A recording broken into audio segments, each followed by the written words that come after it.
Live from downtown Lansing, you're listening to the Spartan Beat with your hosts, Corey Robinson and Justin Finn. Hey guys, welcome to another episode of the Spartan Beat. I'm Justin Finn. I'm here with my co-host, Corey Robinson. And today we're going to get back and talk about some local in-state recruiting. One of the guys who's best equipped to talk about the given topic is Curtis Blackwell, who is the president of Sound Mind, Sound Body. Curtis, how you doing today? Thanks for joining us today. Hey, thanks for having me, man. How you guys doing out there today? I'm good. Good. Great. Appreciate the insight you're going to give us. So first off, I guess let's start from the beginning and just talk about how did you become the influential Detroit recruiting guy that you're known as today? How did Sound Mind, Sound Body come to existence? Just give us some insight on I guess, how you got to where you are for the people that don't know you. Yeah, well, appreciate the opportunity to be here today and talk a little football. Sure. I used to come on this show a lot back in the day when I worked at Michigan State, so those were the good old days, and it's nothing like being back, where we all was rolling a little while ago. Detroit football really kind of started all organically. We were a group of individuals from Detroit Martin Luther King High School. We had a lot of success over the years in producing college athletes, and with me graduating from Detroit King and playing high school football there, the first thing I realized was that the top players from Detroit did not always go to college. And so because of that, I wanted to do something to kind of help, kind of bridge the gap. And so what I learned is that a lot of the top players from Detroit were not getting exposure, or they didn't have academic success that they needed in the classroom. And we wanted to do something where we can focus on all the other things. So Sound Mind, Sound Body was really created to kind of bridge the gap in the areas where, things were sort of getting overlooked. So we were not really looking to be like a football camp, but more of a life skills development program. And within that, one of my buddies at the time from Detroit, Chris Singletary, he was the recruiting coordinator at the University of Michigan. And another guy from Detroit King, Leonard Haynes, was the head coach at Northwood. And so we asked those two individuals to come down to our camp and speak. And when they came and spoke, that was the first time we had college individuals on site, a D2 coach and a recruiting coordinator at Michigan. And from that, it just morphed into a recruiting type of deal, and it just allowed the city of Detroit to become one of the top places for recruiting in the Midwest, around the country. And Sound Mind, Sound Body, even though when you say it, it does not necessarily denote football. People come to, kind of, they always, when you say Sound Mind, Sound Body, you think, that's football. So that's sort of a quick version of how Sound Mind, Sound Body evolved. Yeah, definitely. So for, I guess, the people that don't fully understand Sound Mind, Sound Body and what it is, and probably think it's just the football end of it, but I know me who knows what you're doing. Did you want to kind of talk about how it's so much more than the football, where you do the academics and you take them outside of the state and all of that, and just all the stuff that just goes into Sound Mind, Sound Body? Yes. Sound Mind, Sound Body has always been a unique curriculum, whereas the students always start off in the classroom. So it's not necessarily a fan favorite of the students. And so in order to be a part of our program, any event that we do, we make sure that students spend equal amounts of time in the classroom as they do on the football field. And so if the camp, is starting, if it's a football camp, the first thing the students do is they listen to life skills sessions. Our life skills sessions usually focus on, the college admissions process, the NCAA clearinghouse, and then we talk about life skills development and making smart choices. And so we would typically have guest speakers who would spend time working with the kids on those areas. After you sit through those sessions on any given Sunday at a workout or at any camp, then you have earned the right to go outside and get on the football field and play and participate. So we're not, we're very different in a lot of ways that we don't just jump out on the field and it's just a camp. It's always lecture, mentoring, and that has been sort of our staple. We have evolved from our beginning of time to when we first started back in 2004 to where now we have a year-round program, so the students do tutoring. We track their grades throughout the year. We take college visits. We prepare the kids for recruiting visits by making sure that every student has a major before they walk on a campus that they can at least discuss. We work on them being able to articulate themselves and, have a conversation with college coaches. Just all of the things that, are sort of not a part of what the kids may get in the inner city at their high school or sometimes even at home. And so we try to help make our students ready. And so we really look at it as a college readiness program, and we learn something every year about the students that we serve so that we can provide, more support for them as they go through the recruiting process. Yeah, I know. That's what I kind of like about it is just how much extra you do, and I don't think a lot of people quite understood all of that. Yes. So I guess switching a little bit to Michigan State, what's your thoughts on Mel Tucker so far? I know he's done a pretty good job of reaching out and getting to know you. And then how do you see the program under him and how that's been going early on? Yes, I met Mel several years back, especially he was at two of the Sound Mind, Sound Body camps, one in Canada, one in Texas and Houston, and one in Atlanta. So we had a chance to meet each other. And, and since that time, since he's taken the job at Michigan State, Mel has reached out to me on several occasions, and we had an opportunity to really, to talk at length. And, Mel was really very candid that, he wanted to, establish a relationship with, the individuals in the community. And, I really appreciated the fact that, he reached out. I know he didn't have to do that. And I know with all the things that had transpired between me and Michigan State, that definitely was sort of a dicey situation for him to kind of put himself in the middle of. But, the fact that he reached out was big. And, as I told him, when we discussed things, I said, Mel, I'm for the kids first and foremost all day.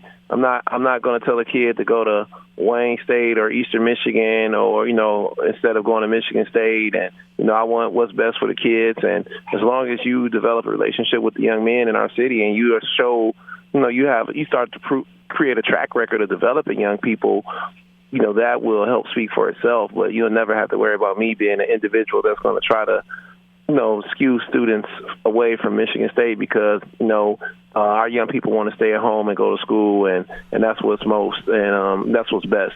And so I feel like, Michigan State football is in a good situation with Mel Tucker because Mel has been, very, very, very direct with a lot of the coaches here in the Metro Detroit area. And him, basically, putting himself out there has shown that he wants to develop relationships.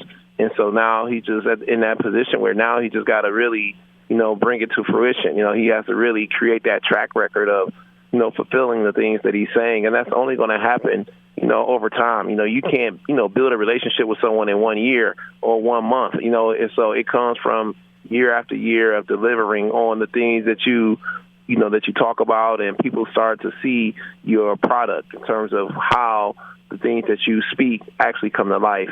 And so, but I feel that Mel is a real good brother for the student athletes in the state of Michigan and even for the Michigan State program.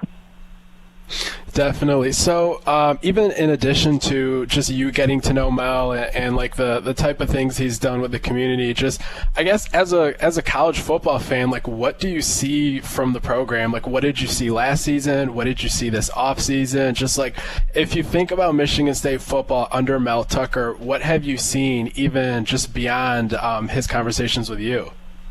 Well, the first thing I saw when they played Michigan, they won, and, a lot of coaches here said, wow, okay, they can really coach. I mean, that Michigan had, a lot of draft picks, and Michigan State didn't have any draft picks, and even though that's not always the best way to define a team, it sure enough is a great way to evaluate, how much elite personnel you had. And so for Michigan State to win that game, it just showed that he knows how to prepare and that he's able to really coach in big game situations. And that was very important to the local community here. And those are types of things that can allow his staff and his regime to have some building blocks of which they could build around. So that's one of the first things I saw around Mel. The other thing I saw with Mel is that he's not he's very comfortable going into recruiting the top players in the state of Michigan, the city of Detroit, and around the country. He can recruit anywhere. And so the things that people around here are saying is that when I was at Michigan State, we were more regional, but Mel has really shown that because of his relationships, because of his coaching resume, he's a national guy, having coached out of Colorado and SEC, NFL. He's tapping into all those relationships to bring top talent to, East Lansing. And so we've seen on the field, Mel can coach because he's won some games. And then we've also seen that, he can recruit and go get some guys nationally. So he got to start winning some battles in state, for some guys that I think that will probably, come down to Michigan and Michigan State or, Ohio State. You got to get some guys that around this community that can really be sort of like the flag bearers for, for the local community and to go up to East Lansing and really do well. So I think that's what he's going to have to do, win a couple big battles for some top prospects. But what we've seen thus far is that, he's going to go after everyone and he can get he can hold his own with the best of them. For sure. And that's a great segue for what I was going to ask you next is I think Coach Tuck also recognized that he wasn't exactly landing some of these guys that he wanted to land from the city of Detroit. So over this past offseason, he went ahead and made the hire of Thomas Wilcher from Cass Tech. I know we talked a little bit about this when I saw you in Southfield at the 7-on-7, but can you just talk a little bit about what do you think the Thomas Wilcher hire will do for the Michigan State football program and just kind of what his impact will be and what he was like in the community and just things like that? Coach Wilcher is going to be a guy that can bridge the gap. He's an individual that can get them on the phone with high school coaches, can get individuals to call them back when they get on campus. He's an individual who can speak in another language what's taking place up in East Lansing because people know him, they recognize him. He has, a proven track record of success. He's done it on every level. I mean, you have an individual who has played high school sports, college sports, been an NFL draft pick, been a high school coach, and developed NFL talent. So he can relate on all levels. And so to have Coach Wilcher being the individual that high school coaches and parents talk to when they get on campus is going to be huge. But then when you can't get prospects to return your call or individuals to come on campus, Wilcher can be that individual that can help move the needle forward when, you need someone who has that credibility. So I think, Michigan State was able to gain someone that can help them in areas in which they may have had, a sort of a gap. And he's able to connect the dots some. And I think that's going to help out a lot because, Michigan State has not had an individual of that capacity since I left that, was a sort of like, connected to the community and is an individual that, everyone knows. So when they get on campus, they have that credibility that you can talk to the parent, the coach, or the prospect. And that goes a long way. People will be surprised at how much that means when you're in the recruiting process or you're on an unofficial or an official visit. You have someone else that can kind of translate what's taking place and not from necessarily a coach who's been all around the country, but from an individual who's been Coach Wilcher is always going to have that majority of his perspective is going to be from the high school coach, student athlete perspective because that's what he spent the bulk of his years doing. So him being in that position is going to be very, very helpful for the MSU football staff. And I think that you should see some results of that immediately when you start having prospects on campus in August. Yeah, definitely. So I guess that transitions to what I was going to. I was going to have you just do a kind of quick recap on a trio of Detroit kids that you know pretty well, that they all train with you and go to your camps and everything. But did you want to talk to the Michigan State fans about Dylan Tatum, Jalen Thompson, and Dante Moore, just the kind of players and people they are and what they would mean if Mel Tucker could win those battles? Yeah, I mean, you talking Dylan Tatum, probably the best athlete in the state of Michigan. I mean, Dylan Tatum is a track star, football star, and I say that because he's an individual that, can flat out run. All right, he works his tail off. He's above a 3.0 student, so he's great in the classroom. And then he's a guy that arguably could be an offensive player or a defensive player. And that's something that, you really want. He's tough. He can play in space and come up and tackle, has great ball skills, so he can play DB or he can play in the box and supporting the run, can blitz off the edge. And he's been a player since he's been at West Bloomfield. So he's been in one of the top programs in the state, and he's held his own because, in order to start at West Bloomfield, you have to beat out some other talented individuals. So Dylan Tatum is a guy.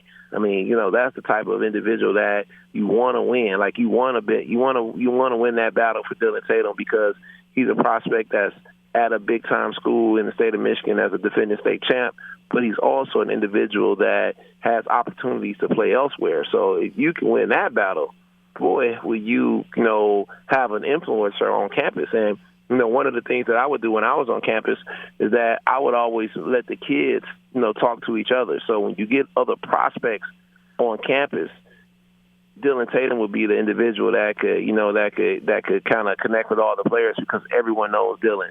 Dante Moore is the same. I mean, Dante's been in our program since he was in the 5th grade. He got offered in 7th grade at one of our events by Jim Harbaugh, the consummate leader. I mean, he's at King High School, and his best 2 years are in front of him. I mean, he's going to be able to run the ball more, and I mean, he's been lifting and running like crazy with with his high school, with his youth trainer Devin Gardner. But ultimately, at the end of the day, Dante is a winner, and he loves to compete. And the kid is, he has all the intangibles that you look for in a quarterback in terms of being a leader, having moxie, having the ability to have great arm talent in terms of making all the throws. So Dante Moore is probably the highest-ranked guy to come out of the city of Detroit. I mean, I can't remember a 5-star quarterback that I've ever seen in my lifetime from a Detroit public school. I mean, so, like even when we had like Jaru Campbell, who was committed to Michigan State, he wasn't a 5-star prospect. He won a lot of games and he was a big athlete. So, I mean, to even think that Michigan State could even be in competition for Dante's services is just astounding, and would be another huge get. Jalen Thompson's a big, long athlete, defensive end prospect, outside linebacker athlete at Detroit Cass Tech. I don't know if Michigan State will be able to get him because of the recruiting rules, being that since Wilcher, that you have. Since Wilcher was coaching him, I don't think Michigan State can recruit him because of the contact rule that the NCAA has in place once you leave from that high school and go to the college. But, I mean, if they were able to get Jalen, that would be a great get because, that's Cass Tech. And, the top prospects from the area are coming out of Belleville, West Bloomfield, Cass Tech, King, Oak Park, Southfield. So, when you land in prospects from those areas and there are other prospects that are going to be coming behind them, you kind of get two for the price of one, because now every official visit you have for one of those prospects at any of those schools, you're going to have a point person that can kind of help connect the dots and be that host. Yeah, for sure. And then I was also going to add for the Michigan State fans listening, Curtis was right that there are rules of that nature, but the way it was explained after Wilcher was hired is that they're able to go ahead and recruit Jalen Thompson as long as he does not early enroll, and that he ends up enrolling in the summer of 2023. For some reason, I guess it's going to be 24 months by then from Wilcher's hire. So they are in the clear to get Jalen Thompson as long as he is not an early enrollee. Yeah, there's like some backdate type of loophole that they found where as you know, Curtis, the coaches get real creative in figuring it out. But great. But yeah, it sounds like there's a loophole where if he was a summer enrollee, he could come to state. Yeah, I think it would be 24 months from the time that Wilcher was hired if Thompson enrolls 2 years from now in the summer. But, Corey, anything else we have for Curtis here? No, I just wanted to thank you for coming on. I know it wasn't maybe an easy decision to do it just because of the past, but I definitely appreciate you coming on and being able to kind of maybe let people know all of the great things that you're doing for all of the kids in Detroit and the Southeast area in Michigan. Thanks for the opportunity, and it was an easy decision, and it wasn't anything that I had to think about. I'm all about promoting, football in this area, in this community, and, at the end of the day, things happen all the time in life, but at the end of the day, we're going to keep on keeping on. Our goal is to make sure that sound mind, sound body lasts forever, just like MSU will be going on forever. And so ultimately, I'm always about, that part of life and development.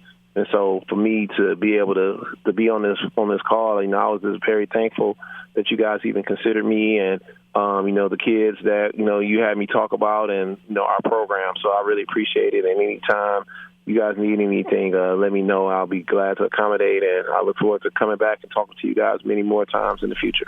All right, yes, thanks a lot. Appreciate it a lot, Curtis. Really appreciate it. All right, so we will be back after this break, and we'll be talking to new Michigan State 2022 defensive end commit Chase Carter. Call it a sense of purpose, a higher calling, essential to our children's future. We call it our passion at Dean Transportation.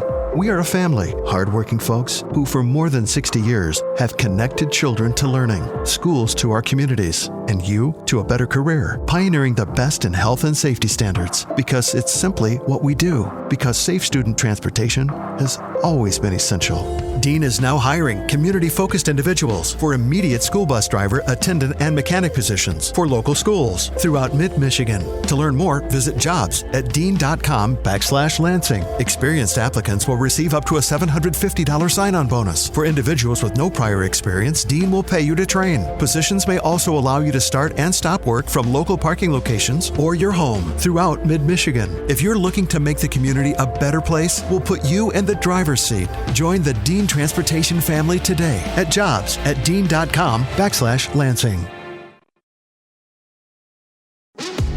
Trust matters, especially when it's your money.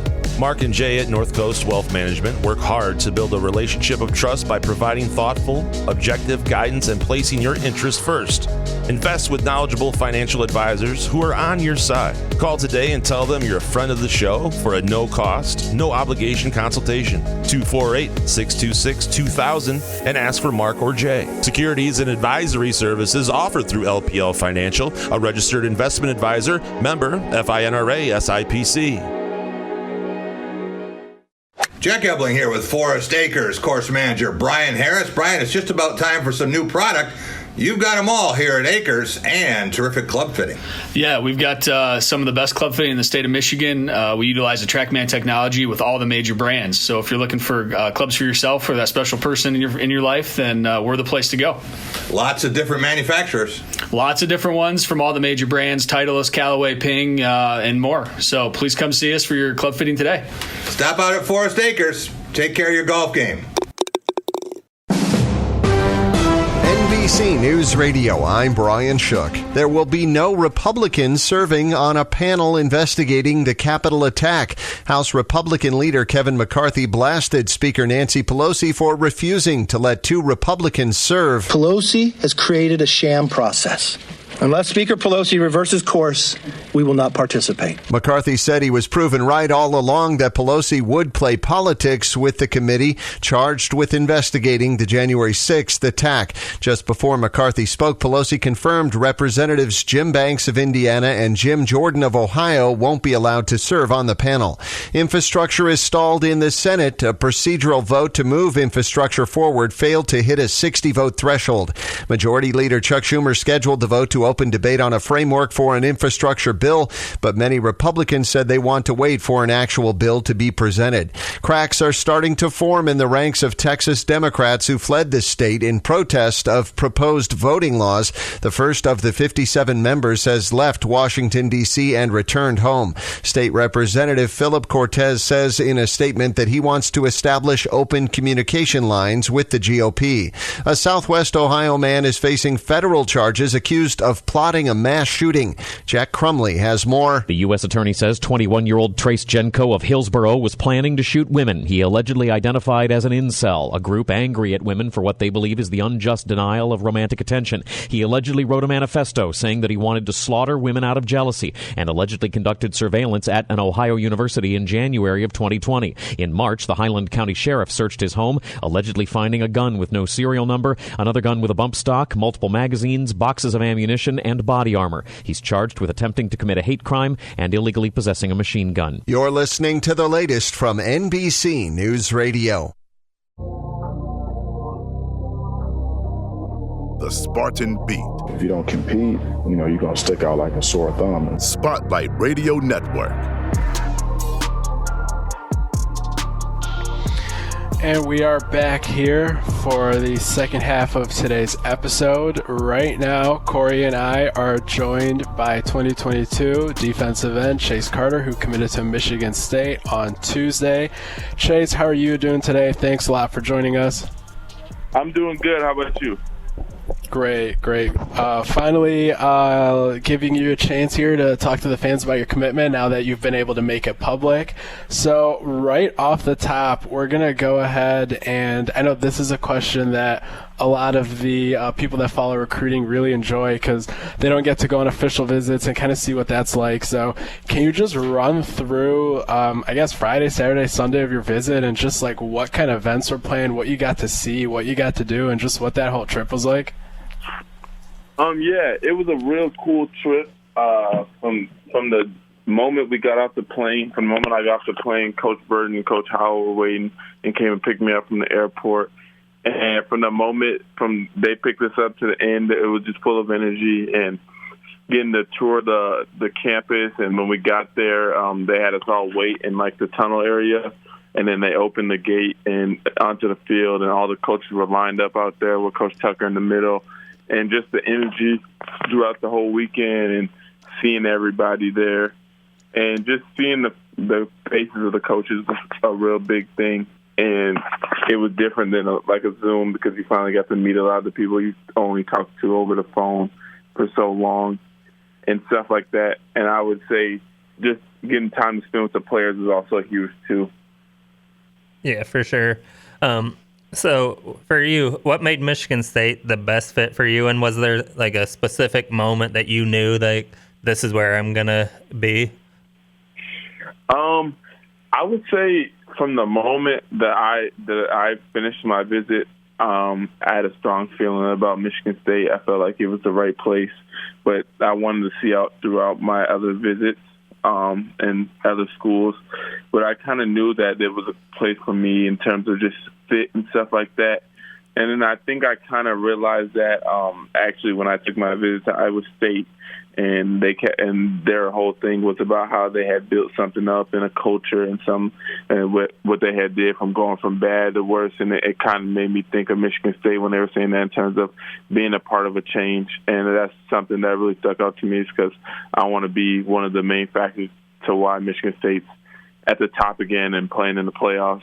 I would say that was kind of what stuck out to me. And I just feel like the coaches and the environment that's there is were some of the best factors for me to succeed long term.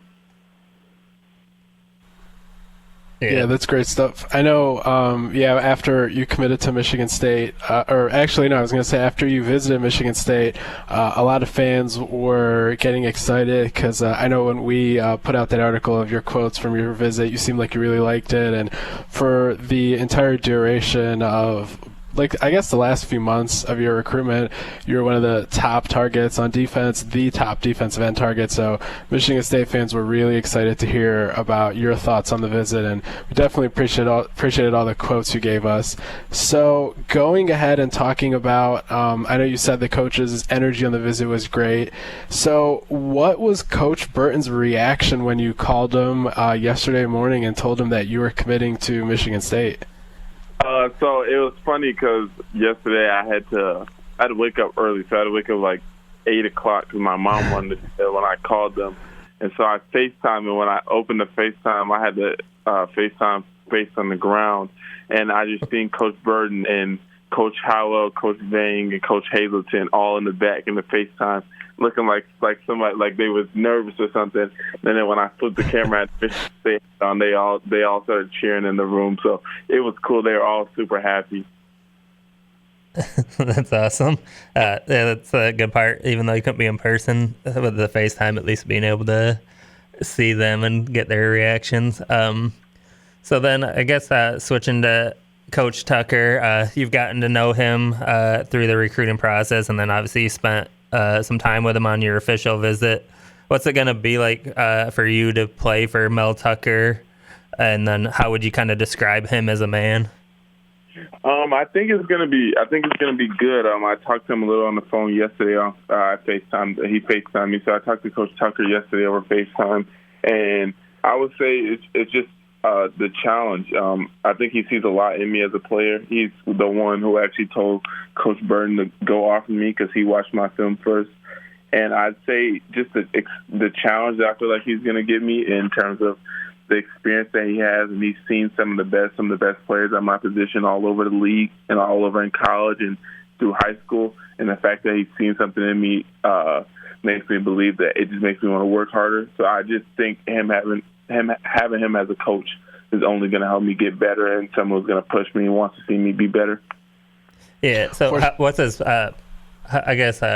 What's his personality like? Because I know on the official visits, you guys spend like about 40 minutes or so with him towards the end. But what's he kind of like off the field, and just his demeanor and approach and getting to know you guys and your family?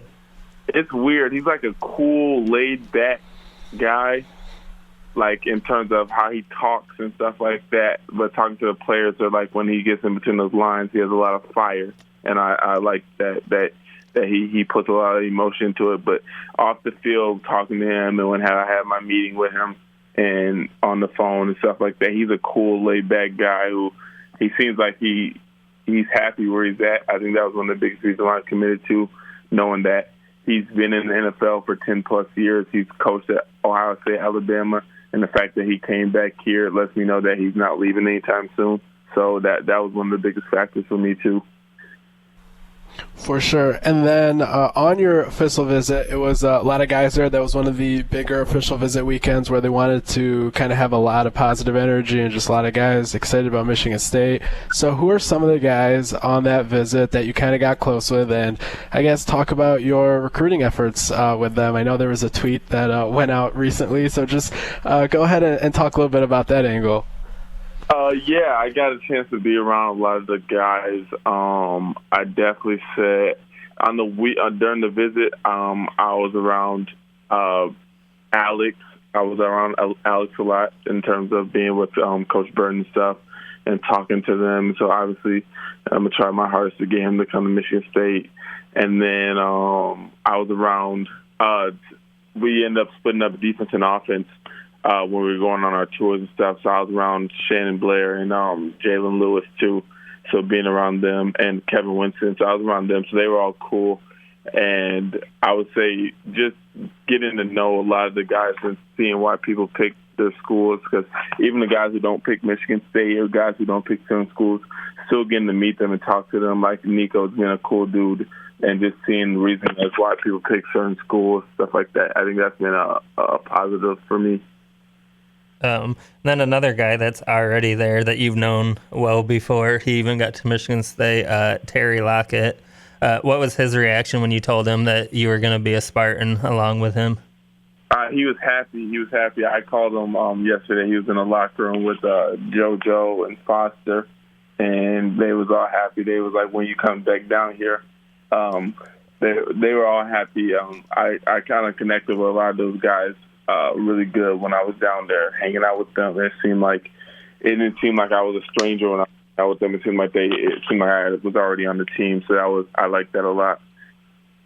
Yeah, I know when I first interviewed you long time ago, I want to say several months ago, you gave me a quote back then saying that Terry being at Michigan State was going to be something that was kind of a factor you're going to consider, and that when Terry first committed to Michigan State, that he told you that you were going to one day be a Spartan dog, something. Yeah, he did. He told me that. We talked about that yesterday too, because I remember.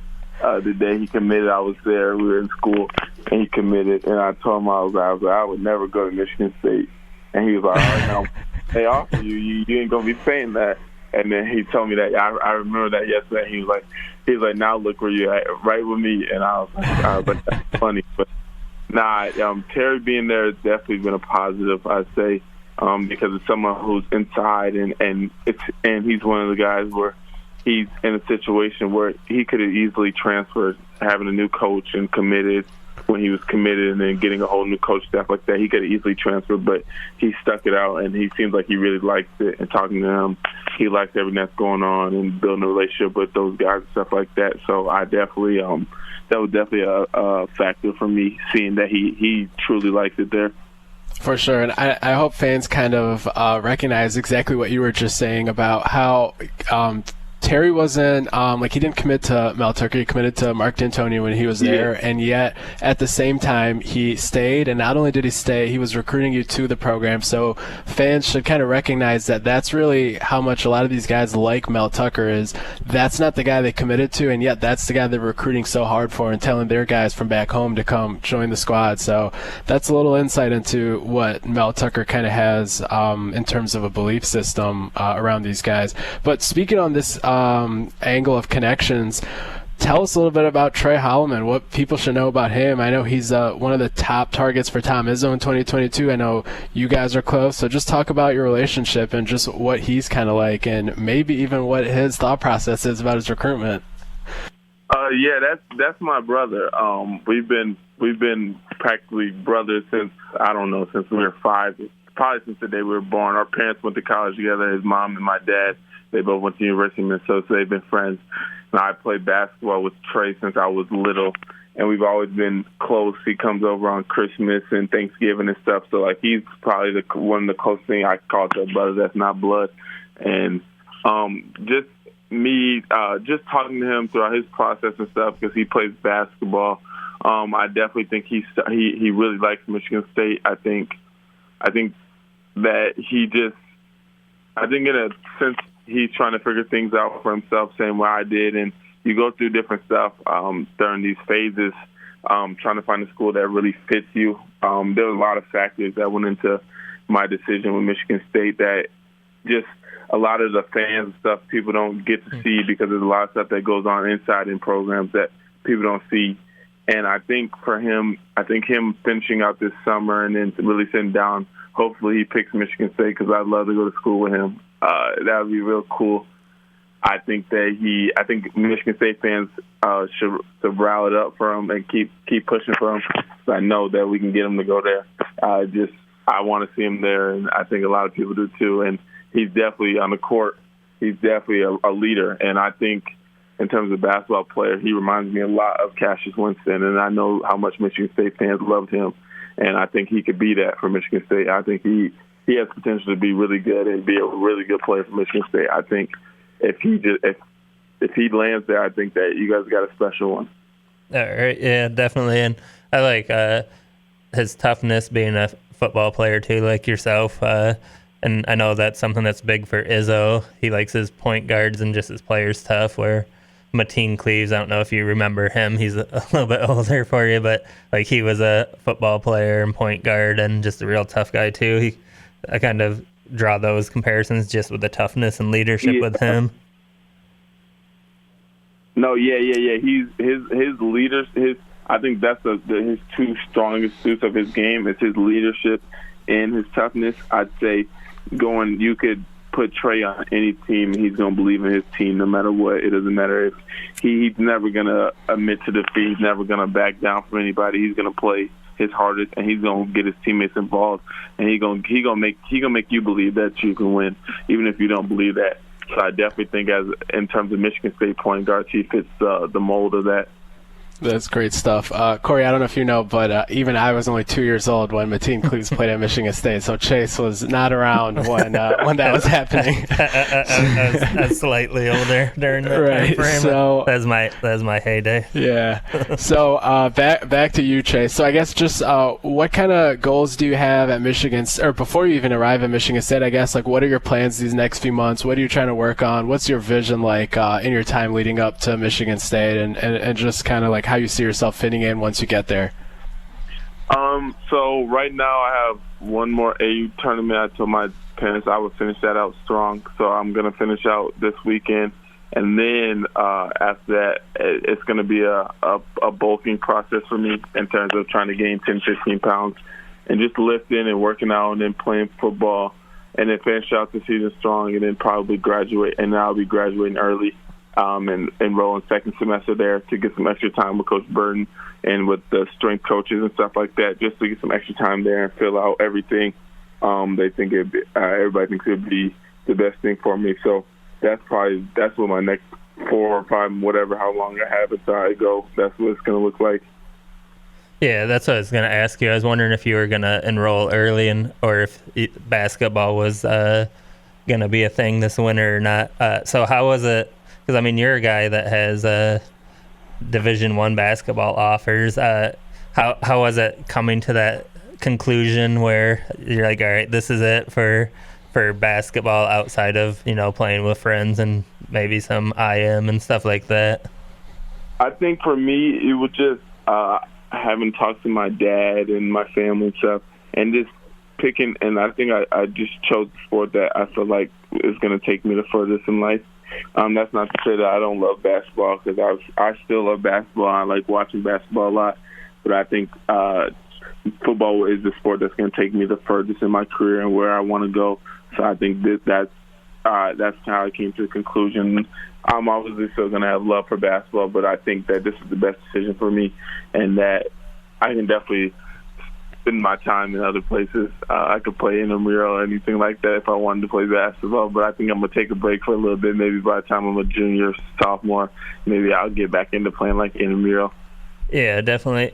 So speaking of your dad, he played basketball at Minnesota, and what was it kind of your thought process on the whole situation where Minnesota didn't offer you for football, and maybe they probably should have? I mean, we were talking about the defensive ends they got, and there's nothing against those guys, but they're not on your level. But did you take it personally that they didn't even offer you, especially, being from a powerhouse program in Minnesota and then your dad playing there?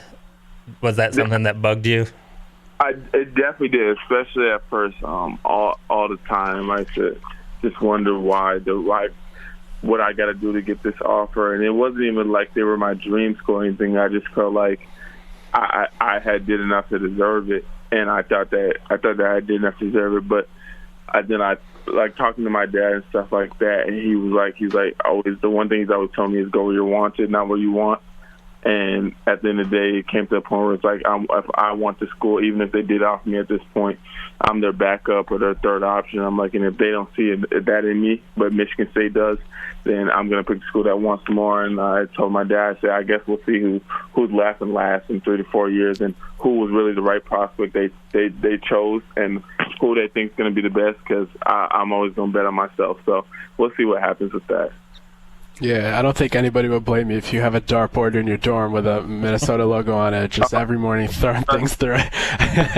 But right. So the last thing that I kind of wanted to ask is, like we kind of ask all our guests, just off the field, like tell us a little bit about what you do for fun, what you like, what you watch on TV, who your favorite artists are. Just let the fans get to know you a little bit outside of being a football prospect. My favorite artist is Polo G. Polo G is my favorite musician. My favorite food is mac and cheese or pizza. Those are probably my top 2. I like a good burrito too. And then in my free time, I play a lot of video games. I play a lot of video games. I play 2K, Madden, UFC, I play a lot of video games, so that's kind of a lot of what I do in my free time, and I like listening to stuff. Yeah, for sure. Yeah, that's great to hear. And I know Polo G, recently, I'd say he entered my top 5 for sure. That Hall of Fame album and The GOAT, those are some of the 2 best debut and sophomore albums that guys have had in recent times. So definitely salute to you for being a man of taste there. And really appreciate your time. Corey, do we have anything else for Chase? No, I just want to thank you for coming on. And Actually, somebody on the website did want me to ask, where did the nickname Simba come from? It came from, so when I was working out. So my freshman year, I was about 6 foot 235. I was a short, stumpy guy, and then like over my sophomore year, I grew a little bit. I was like 6'2". And I was still a little bit stumpy, 6'2", 6'3". And then when COVID hit, it was like a month into COVID, and I wasn't doing anything. I wasn't working out. I was just at the house. And then my dad was like, let's commit to changing your body. If you want to get to the next level, this is what you're going to have to do. So I started training, and I got into a gym during quarantine. Probably wasn't the healthiest thing to do in terms of COVID and stuff, but I think it was COVID actually benefited me way more than it hurt me. And so I got a chance to get in the gym and kind of just locked in and laid low. There wasn't really much going on, nothing to distract me. So I was in the gym every day, and at first it was rough at first, I'd say. So and then I used to train, and I was getting better over time. But there was a lot of hard moments too, and that's when my trainer, he called me. He's like, you're Simba. He's like, you gotta grow into being that king. It don't just happen right away. And then I think that kind of just stuck with me, because it was like it's not always gonna be smooth sailing. It's not always gonna be easy, but you got to grow into what's yours. And I think that I can be what helped Michigan State win their first college playoffs. And I think that taking that next step at Michigan State in terms of growing as a player on and off the field is going to turn me into what I think I can be. All right, yeah, so I guess I had one more too. What was your dad's reaction when he had to put on Michigan State gear? And are you going to post some of that on your social media just so all of his friends can see it? Yeah, so he's in a Big Ten sports group on Facebook. And so yesterday we were supposed to take pictures, but my mom had to go off on a showing right after my commitment because she's a realtor. And so he hasn't put the shirt on yet because he said he's got to let it sit in first. So today, I think tonight, we're going to, or like in like the next 30 minutes, we're going to take some pictures in the shirt. And so I'm going to post them online. And I can't wait to see his reaction because he's never put on any shirt, any college that's in the Big Ten besides Minnesota. So I'm definitely excited to see that. And I'll post them online so everybody can see them. All right, cool. All right, Chase, we cannot thank you enough for the way you answered all those questions and all the insight you gave us. Thanks a ton for your time. Thank you for having me. Thanks for coming on. All right, so that was Michigan State's newest commit, Chase Carter. He committed Tuesday night over Iowa. That was his other finalist. He took official visits to Michigan State, Iowa State, maybe even some other schools. But, yeah, so he was Ron Burton, who's Michigan State's defensive ends coach. He was his top target, and Michigan State got the guy that they wanted. He's 6'6", kind of on the light side right now because he was really committed to basketball, so he wasn't able to bulk up, but it was great to hear that that's now his goal here to close out his high school career. So I think once he puts the ball away, I know, Corey, we were talking that the potential there to put on size and then to ball out on the football field is kind of limitless. Yeah, and listening to him talk today, you see he's already got a plan. Like, coming into this interview, I wasn't positive if he was going to enroll early yet. So for him to say this weekend is it, and then I'm instantly going into football mode, and then, I mean, him enrolling early, which, he said, it's great to be around Burton and the strength coach, but now he's going to be able to start eating like a football player, because that's maybe what a lot of people don't understand. Like, when you're playing both sports at a high level and you're not just doing it to to do it for fun, because he had Power 5 offers in basketball. So, now sure. He's going to start eating and training like a football player. So you're going to see like an Ashton Lepo where you're going to start to see the pounds really start to add on because he knows what he's doing, especially with his dad. They have a plan in place already. And by coming in early, like that just speeds it up even more. So easily now you can say he's 215 now. And before, by spring ball, don't be surprised if he's at least 230. Like, it's pretty easy for a lot of these guys to add a lot of weight and muscle, especially in the circumstances he's under. So he could definitely move quicker than expected. Yeah, and then, so not only did he have basketball offers from D1 schools, there were some pretty good ones. I don't really remember the list anymore, but I know the University of Florida was on there. Minnesota. Minnesota too. So the in-state school offered for basketball. And, don't really remember the rest of the list, but Florida and a couple other schools were from that same tier. And then he had some, I want to say a Big East offer, maybe like an Xavier or Butler kind of type, maybe. But, yeah, so he was a very legit basketball prospect, not somebody that just had an offer or two from a local Minnesota, St. Cloud, or anything like that. Like, he was a legit basketball prospect. And I know something else that came up today on the message board was somebody was asking about if he's only 215, wouldn't that be like a limiting factor, especially since Michigan State is picky on kind of size. But the whole important thing about it is it's not really about the weight that you're at right now. It's about what weight your frame can take on. So I know there was another defensive end recruit, Popeye Williams, who Michigan State cut down on contact with, but that was because, like you used to say back then a lot, that it's about what weight the frame can get added onto it once he gets on campus. And I think Popeye was 6'3". You said he had small arms, and he was kind of not going to be able to add on a lot more weight than his current 235-ish. So that's the difference between kind of two different prospects. Of both might be called undersized, but they might be called undersized for two very, very different reasons. So that's kind of what we're talking about with Carter. Once he puts the basketball down, he probably won't be undersized anymore, whereas somebody else might still be at a disadvantage just because of frame. I also see offers here from West Virginia basketball, Vanderbilt basketball. So, yeah, it's some schools up there, Hampton. And speaking of basketball, Michigan State hoops and Tom Izzo made some headlines, I guess, or at least some local headlines, I suppose, in two guys that they added to the roster in the past week or so. I know I woke up and checked Twitter yesterday, and I saw some Iron Mountain Daily News article that was on the timeline, and I clicked on it to see what it was all about. And I read that Michigan State had added a fellow Yooper to the roster. Of course, this one is about 40 years younger than him, so they're not exactly they're not two guys that knew each other or anything. But Jason Wittens, if I'm pronouncing that correctly, he is from Western Michigan. He started 47 games for Western Michigan.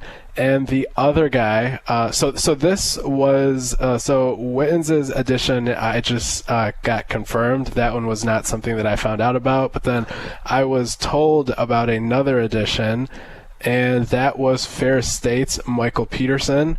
So both of these guys were at their previous programs for 4 years. I believe one of them, I believe Wittens is a fourth, I believe Wittens was a senior last year. Meanwhile, Peterson was a redshirt junior. So both guys were there for 4 years, but I think one of them might have more eligibility than the other. And these are guys that we don't really expect to get much game time with, at least not if things go ideally with the starting rotation. But walk-ons go a long, long way throughout the season because that's who the team is practicing against every single day. And these guys, there's not really a limit when it comes to how many walk-ons you can have. There's only a limit on how many guys you can dress on a given game day, and that's 15. So the more walk-ons your program can afford to kind of support, the better you are in practice every single day. So I know a lot of guys were hoping that Coach Izzo would get 2 scholarship guys for those empty spots that they have, but like I've been reporting in the VIP section, that's not really looking like it's going to happen. That's not something they're looking to do. They thought about it, they tried, they dove into who the options were, but it doesn't look like it's going to happen. But you still want to add these guys. These guys' addition has nothing to do with those. You can't say, why did he add these guys instead of the other ones? It's not like that. So I guess that kind of covers those kind of walk-on guys. Corey, I don't know if you have anything to add on those guys, but it seems like we're close to the end of the show. Yeah, just walk-ons, they don't take up scholarship. You don't want to waste the scholarship, so that's about all I got. Yeah, sounds good. Yep. All right, guys, so we will see you next week. Thanks for tuning in once again.